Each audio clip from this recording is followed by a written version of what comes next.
Hi, I'm Rhea Mehta, and I'm the president of the EmpowHer Club.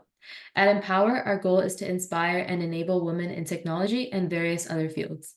Our intention is to know successful women in their fields and learn from their journeys, challenges they encountered, how they overcame those, and lessons learned along the way. Today, we have the honor of welcoming Mrs. Jennifer Svetkovsky. She is a mother and a remarkable technological leader who is known for creativity and empowerment in the technology space.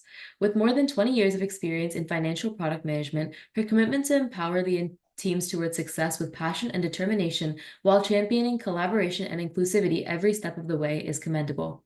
Having spearheaded transformative projects and navigated complex technological landscapes, Jennifer brings a wealth of experience and wisdom to the table. Her insights into the ever-evolving world of IT promise to enlighten and inspire us all. Now, without further ado, let's delve into the fascinating journey and invaluable insights. Please join me in extending a warm welcome to the remarkable leader, Mrs. Jennifer Svetkovsky. Welcome. It's lovely to have you. Thank you, Ria. Thank you so much for that lovely introduction. You're so kind. I'm very excited to be here. Very happy to participate in anything empowering our youth and, of course, women who are looking to build out their careers, start their careers in different areas. Yeah. So let's just jump right into the questions then. So my first question for you today is, what are some of your personal experiences or reasons that motivated you to pursue a career in IT? So my background is a little different. I actually went to St. Paul University. I did a 5-year bachelor's master's program in international relations and diplomacy, focused on international organizations. I interned at the United Nations. I thought I would do something maybe government related or nonprofit, public sector, etc. But I actually, in a way, came across a role when I was at a career fair, and I said, you know what, let me meet a variety of people, right? So I think step one is always keep an open mind because you never know who you're going to meet, what conversations you're going to have, what might truly interest you. So at that career fair, I was able to meet someone from Citi. And the whole introduction just sounded very interesting to me. And I was asked to participate to come in and interview.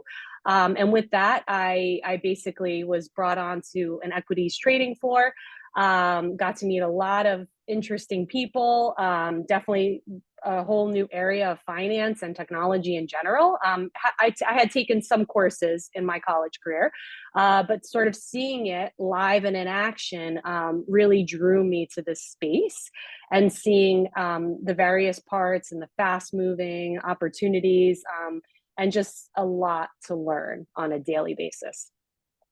Yeah, that sounds great. I think it's super interesting on how your background wasn't really super tech and, it's kind of just where you ended up. I think that's super cool. So, given that you kind of transitioned from having an international relations degree to kind of moving towards tech, have you drawn any professional inspiration from other women in technology or maybe someone you've met along the way who's inspired you?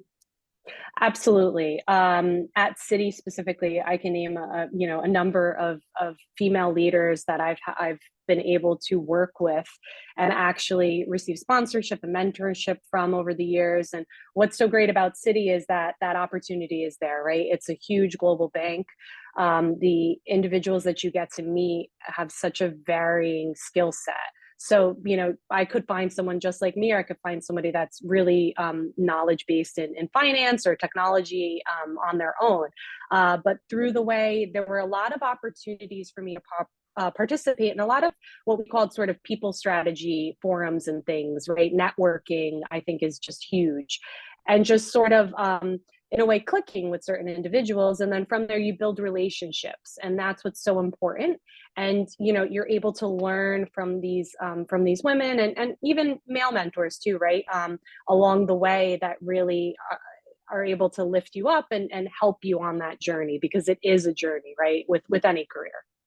Yeah, I think that's a good point. It's not just like one woman or one person, it's like many people. So I think that's super interesting that you brought that up. Shifting gears a little bit, let's talk a little bit more about, work-life balance. Can you provide some examples of how you successfully managed to balance your career in IT leadership with any other responsibilities or commitments outside of work?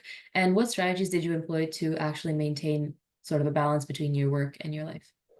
Yeah, absolutely. I think it's definitely a difficult balance. I think, some people will say it's not a 50-50 balance, right? It can never really be all the time. Sometimes it's weighed more in work, sometimes it's weighed more at home, but you always make sure you pick the things that are most important, right? Whether it's the most important meeting that you have to attend at work versus perhaps my son has an event at school. So, I have to make time to make sure I can make that event at the school and then just make sure I catch up on what I'm missing work wise. And I think just being focused and in the now, so when I'm at work I try to focus on work, get through all those things that I need to get done, and then when I'm at home trying, it's difficult too, right, to not think vice versa, when I'm at home thinking about work and when I'm at work thinking about home, but truly trying to focus in the moment on what's going on, I think is key to the success of that.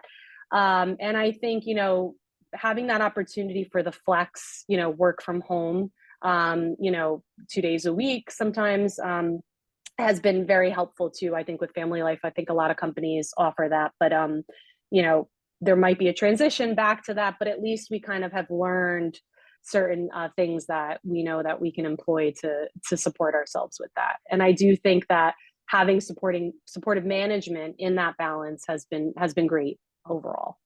Yeah, I think especially it's really interesting how you bring up how it's not always 50-50 because I feel like we always feel like, oh, if I'm spending this many hours at work, I should also try to spend this same amount of time at home. Whereas like that might not be the case for like, a week where maybe like a new product is being launched or something like that. That's not necessarily Exactly. the same. But yeah, I think that makes a lot of sense. Transitioning a little bit more about, yourself as like a female leader and pioneer, how do you think you can like what is the best way to navigate challenges that related to imposter syndrome and self doubt as a female leader? And what advice would you give to other women aspiring leader to get leadership roles in technology? Yeah. I think gaining as much knowledge in your field or on a particular product or area as much as possible going into it is key in my opinion. I even if I just have to use like Wikipedia, or I try to find an individual that I know knows about this particular payments product, equities product, whatever the case is, and building that relationship to get that opportunity to sit down with them and ask them those, sometimes they can be basic questions, right? And that's okay, right? You build those relationships, you build those conversations, and you learn so much, whether you're doing that research on your own time, which a lot of times is necessary, right? And then also having that opportunity to speak to these people who are subject matter experts in learning about those specifics and things so that you have that in your tool set or toolkit. I think that's very important. I think, as I mentioned, the networking piece is very important as well with that. I think we all have a little bit of imposter syndrome, and maybe at different times, and even within a deliverable or a product, as well as different parts of our career. But I think that your colleagues, the collaboration, the research, everything kind of helps you bring that together and gives you that. I don't want to say ammunition, but again, that sort of the tool set to lean on when you need it. I think that makes sense. Continuing more about, your role as a female leader, you mentioned before that networking is something that's super important.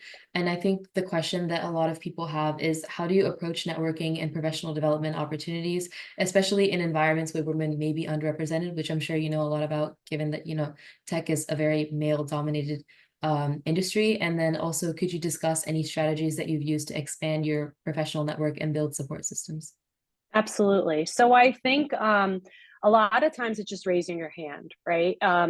We all know that not everything's perfect, right? So in your day to day, things might come up that you notice that are frustrating to you, frustrating to other people, right?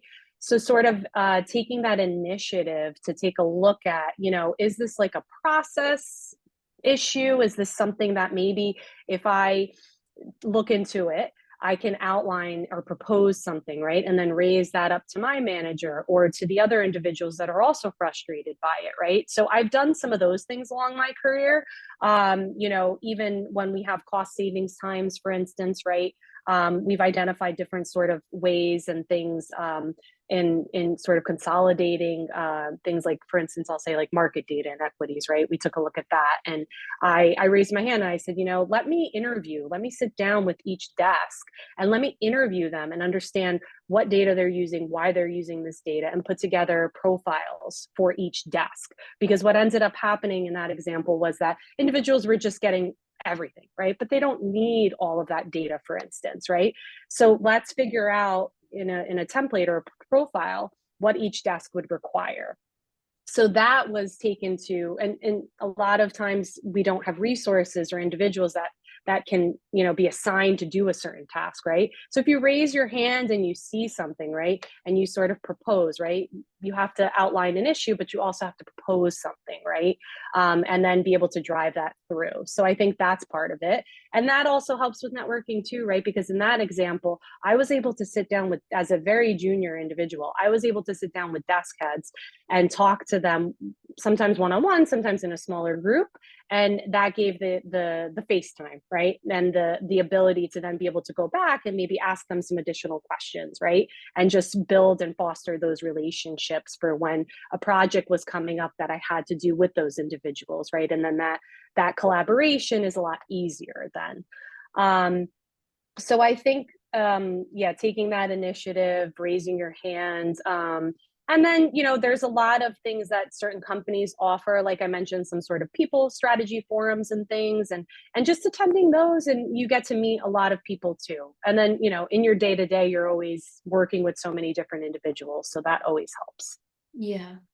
I think that makes sense, kind of just taking the initiative because, networking doesn't really work if you don't, put yourself out there. So I think that's really great advice for all the young viewers out there. You mentioned like talking to them face to face and stuff like that. And I think that's like a big part of, how you can actually network, but also it's like something that you can use for emotional intelligence and in order to build relationships. So in your experience, what role does like sort of like the face-to-face emotional intelligence play in effective leadership, especially in male-dominated environments? Can you provide any examples of how you've leveraged emotional intelligence to lead and motivate your team? Absolutely. So I think, as you said, right, I think face to face is always great. Given, I know right now we're living in a very Zoom era, but any opportunity, especially now that we're all kind of coming back together a lot more, is just key. So any opportunity that I have in the office to be able to just get up and walk over to someone if they're present in that location, I do so. Or if we can have group meetings together in a conference room, I'll prefer that over the Zoom call, right? Or even the emails and the IMs, right? I mean, that's necessary, right? But at the same time, if that individual again is on site, I do take that opportunity to just pick up the phone, maybe even, right? Or again, if they're not there on that site, and talk to them. I think that you build a relationship. It's a lot easier that way, I think. But of course, there are cases where, you do, it's not possible, right? We have colleagues all over the globe. So another way you can get around that is have those one-on-ones, right? So we'll have those regular Zoom calls one-on-one, and it gives the opportunity for both of us to feel comfortable to just cover the topics that we want to discuss, that maybe before we go to a larger group, we can like rationalize together and plan for. I do think that, yeah, being in the office has been great for reconnecting with all of that. Yeah. I think that's really great. Just like kind of, talking to people, even one on one, as you said, is obviously a really great way of building a relationship. So I think that's really great advice. Shifting gears into like a more general sort of concluding statements, that sort of thing. What do you believe are the biggest challenges that face women in technology today, and what steps do you think need to be taken in order to address them or solve them? And how do you see yourself contributing to these efforts as a leader in the industry? So I think sponsorship is a huge. I think mentorship and sponsorship we talk about a lot, right? We hear those words a lot, and I think a lot of people think that they're the same, but in reality, they're different, right?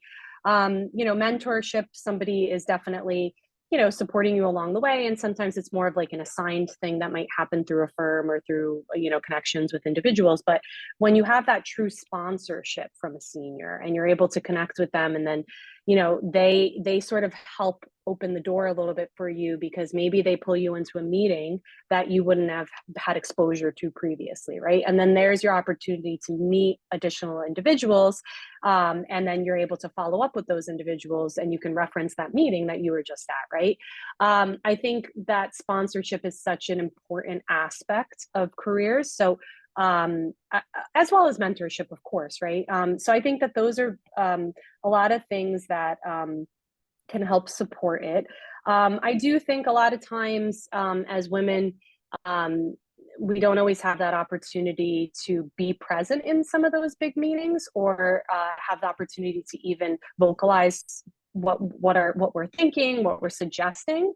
So I think that mentorship or sponsorship can also assist with that, and giving you that confidence, as well as giving you those opportunities to be present in those situations, as well as opportunities for you to be able to present, for instance, on certain topics in those events or meetings.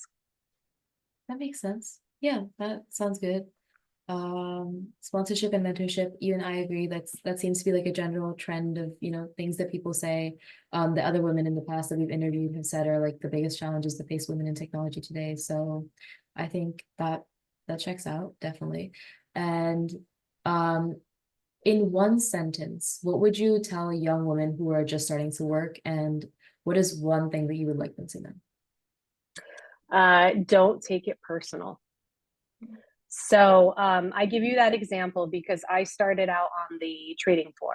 And as you can imagine, very high pressure, a lot of personalities, a lot at risk, right? Whether it's risk and control related, monetarily, of course, fast paced moving environment.